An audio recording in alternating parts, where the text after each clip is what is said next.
Assalamualaikum warahmatullahi wabarakatuh.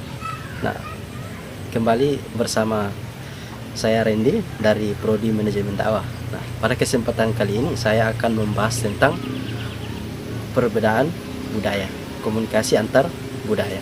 Nah, sebelum kita masuk pada materi, kita harus mengetahui apa sebenarnya itu komunikasi.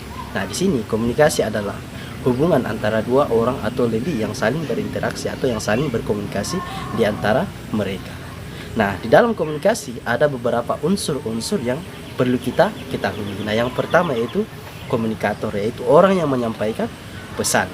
Terus yang kedua yaitu isi. Nah, apa isi pesan yang ingin kita sampaikan. Nah, terus yang ketiga yaitu melalui apa dia menyampaikan, atau media atau alat yang digunakan dalam menyampaikan suatu pesan. Nah, terus yang keempat yaitu ada komunikan, yaitu orang yang menerima pesan. Nah, apakah itu ke masyarakat yang menerima atau orang dari luar negeri yang menerima pesan tersebut. Terus yang selanjutnya atau yang terakhir yaitu ada efek. Nah, setelah kita menerima komunikasi tentu ada efek dalam diri kita, apakah menurut kita itu baik atau menurut kita itu buruk. Nah, terus kita masuk pada komunikasi. Bagaimana itu berkomunikasi yang benar. Nah, tentu dalam berkomunikasi itu perlu kita berkomunikasi secara baik dan benar. Nah, di dalam Al-Quran surah Ahzab ayat 70 dikatakan bahwa ya ayyuhalladzina amanu taqullaha wa qulu qawlan sadida.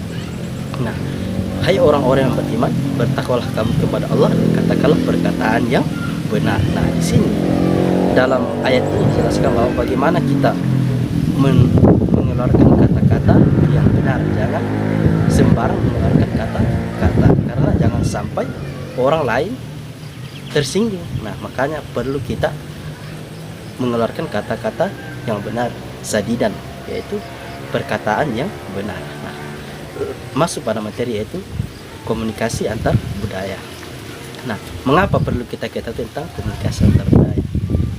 Karena setiap orang atau setiap masyarakat itu memiliki kebudayaan yang berbeda.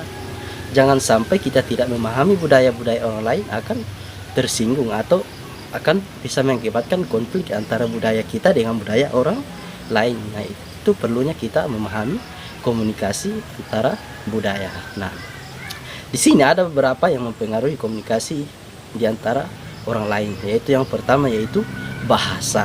Nah, tentu bagaimana kita mengeluarkan bahasa dalam budaya kita kepada budaya orang lain supaya jangan dia merasa tersinggung. Nah, terus yang kedua yaitu adanya pengetahuan. Nah, mengapa perlu pengetahuan di sini? Karena dalam budaya itu perlu kita mengetahui, bukan hanya mengetahui budaya kita sendiri, tetapi juga mengetahui budaya-budaya orang lain, ataupun sebaliknya bagaimana kita memberikan pemahaman kepada budaya kita kepada budaya orang lain. Nah, terus yang selanjutnya yaitu komunikasi non verbal, yaitu komunikasi dengan tidak menggunakan kata-kata. Nah, di dalam contoh misalkan, nah, dalam kehidupan sehari-hari di dalam kampung Endrekang berbeda dengan kampung orang lain. Nah, misalkan kalau di Endrekang itu ketika kita menunjuk saja itu kadang orang merasa iri atau merasa diremehkan. Nah, makanya hati-hati dalam menggunakan bahasa nonverbal atau menggunakan bahasa simbol. Nah, terus yang selanjutnya itu bahasa verbal, yaitu menggunakan bahasa dengan kata-kata, ya, bukan dengan simbol. Nah, contoh di antara orang Bugis dengan orang Endrekang. Nah, ini mahasiswa antara orang Bugis dengan orang Endrekang.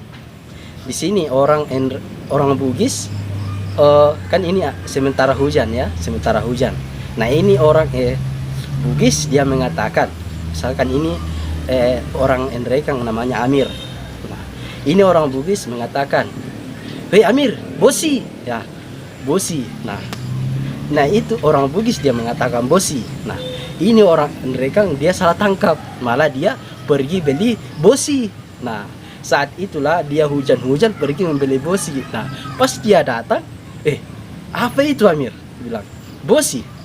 Astagfirullah, bukan bosi itu, tapi Saya bertanya tadi, Amir, apakah itu bosi? Maksudnya hujan, la ilaha illallah.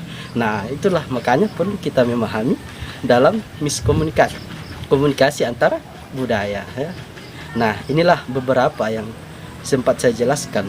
Mudah-mudahan ada manfaatnya bagi kita semua, terutama bagi orang-orang yang ingin memahami budaya orang lain dengan budaya kita. Makanya perlu untuk saling memahami. Sekian dan terima kasih. Wassalamualaikum warahmatullahi wabarakatuh.